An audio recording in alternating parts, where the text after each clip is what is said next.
नमस्कार बच्चों, मैं आपका हिंदी विषय अध्यापक अर्जुन तुंदवाल आप सभी का हार्दिक स्वागत करता हूं, अभिनंदन करता हूं। आज का जो हमारा महत्वपूर्ण बिंदु होगा वो होगा कवि नागार्जुन से संबंधित। और कक्षा 10 की बात करें तो कक्षा 10 में नागार्जुन की रचना दी हुई है। तो पहले रचना पढ़ने से पूर्व हम कवि नागार्जुन का परिचय पढ़ लेते हैं।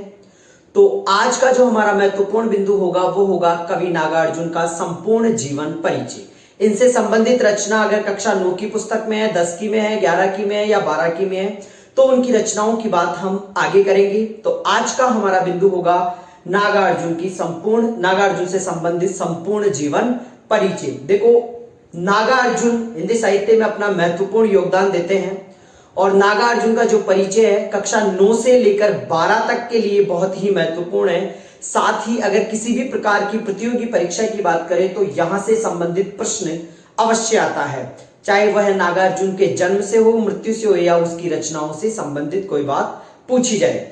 तो बात करते हैं, शुरुआत लाइन टू लाइन हम देखते हैं नागार्जुन का कवि परिचय।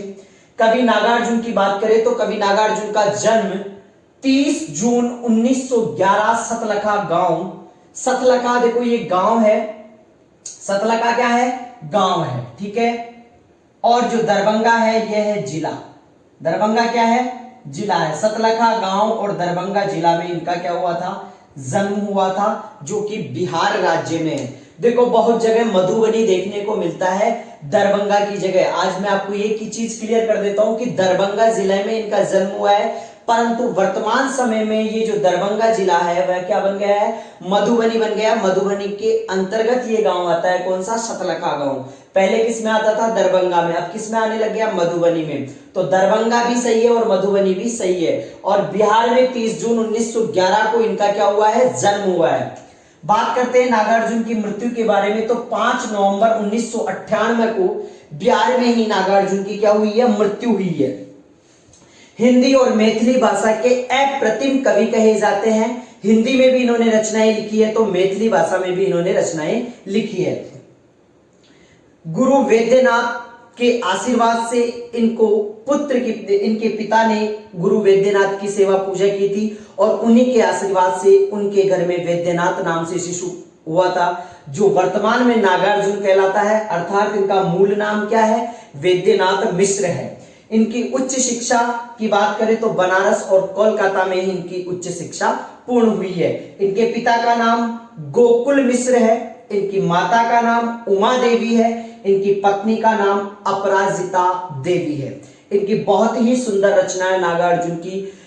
एक दंतुरित मुस्कान बहुत ही सुंदर रचना है, जो कभी मौका मिलेगा तो हम अवश्य उससे रूबरू होंगे।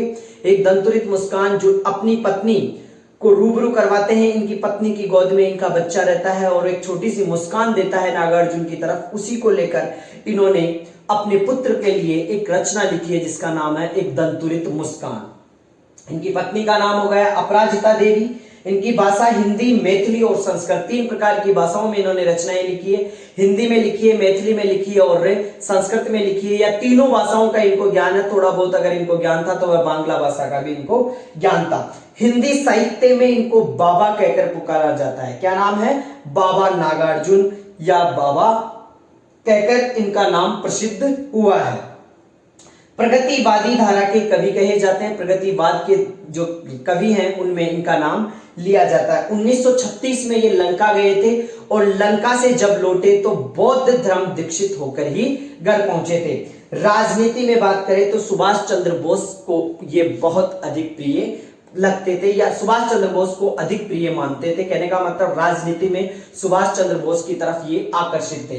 बात करते हैं इनकी 2 रचनाओं की। हिंदी में ये रचना करते थे तो नागार्जुन के नाम से लिखते थे, और मैथिली में रचना करते थे तो ये यात्री के नाम से रचना लिखते थे। इसलिए इनके उपनाम हो गए नागार्जुन, यात्री और बाबा। क्या नाम? बाबा। नागार्जुन, यात्री और बाबा इनके क्या हो गए? उपनाम हो गए। तो हिंदी में रचनाएं किसके नाम से? नागार्जुन के नाम से। और मैथिली में रचनाएं किसके नाम से? यात्री के नाम से। संपूर्ण कृतित्व नागार्जुन की जितनी भी रचनाएं हैं, इनका जो भी कृतित्व है वह नागार्जुन रचनावली में लिखा हुआ है। और नागार्जुन रचनावली है वह 7 भागों में विभाजित है। कितने भागों में? 7 भागों में विभाजित है। राहुल सांकृत्यायन का आपने नाम सुना होगा। राहुल सांकृत्यायन और नागार्जुन दोनों आपस में गुरु भाई थे। देखो नागार्जुन भी कहां गए थे, 1936 में लंका गए थे बौद्ध धर्म दीक्षित होने के लिए, और 1936 में ही राहुल सांकृत्यायन भी कहां गए थे, श्रीलंका गए थे, वहां पर वो भी बौद्ध धर्म से दीक्षित होकर आए थे। नागार्जुन और राहुल सांकृत्यायन क्या कहलाते हैं, गुरु भाई कहलाते हैं। इनके पुरस्कारों की बात करते हैं तो इनको साहित्य अकादमी पुरस्कार दिया गया 1969 में, और यह इनकी एक रचना थी पत्रहीन नग्न गाछ। पत्रहीन नग्न गाछ इनकी रचना है, जिसके ऊपर इनको साहित्य अकादमी पुरस्कार दिया गया था। साहित्य अकादमी फेलोशिप से इनको नवाजा गया था 1994 में। और राजेंद्र शिखर सम्मान 1994, राजेंद्र शिखर सम्मान 1994, ये बिहार का पुरस्कार है, इनसे नवाजा गया था इनको 1994 में। ठीक है, अब इनकी कुछ रचनाओं की बात करते हैं। इनकी रचनाएं युगधरा 1953 1953, सतरंगे पंखों वाली 1959 1959, हजार हजार बाहों वाली 1981 1981, तुमने कहा था 1989, पुरानी ज्योतियों का कोरस, बहुत ही शानदार रचना है, पुरानी ज्योतियों का कोरस, बार बार प्रतियोगी परीक्षाओं में पूछा जाता है। 1983 पुरानी ज्योतियों का कोरस। आखिर ऐसा क्या कह दिया मैंने 1986 में मिलिट्री का बूढ़ा घोड़ा, तालाब की मछलियां 1974, ओम मंत्र, भूल जाओ पुराने सपने 1994 में। इनके कुछ उपन्यास है, रतिराम की चाची 1998 1998, बलचनमा 1952, नई पोद 1953, बाबा बटेश्वर नाथ 1954, वरुण के बेटे 1957 और दुख मोचन 1957।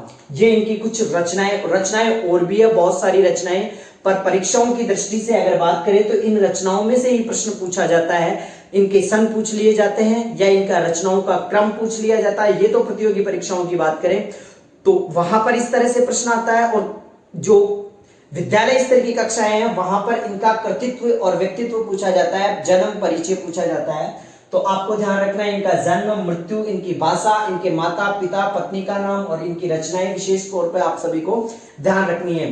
तो ये नागार्जुन का संपूर्ण परिचय था जो आज हमने पढ़ा है। इससे संबंधित जो भी प्रश्न है आप सभी को याद होने चाहिए, और इसको याद करने के लिए एक बार अवश्य आप पुनः इसका दोहरान कार्य करें, ताकि ये स्थायी तौर पर आपके दिमाग में बैठ जाए और परीक्षाओं की दृष्टि से आप इसको कभी भी नहीं भूलें। तो नागार्जुन का परिचय यहीं पर समाप्त होता है।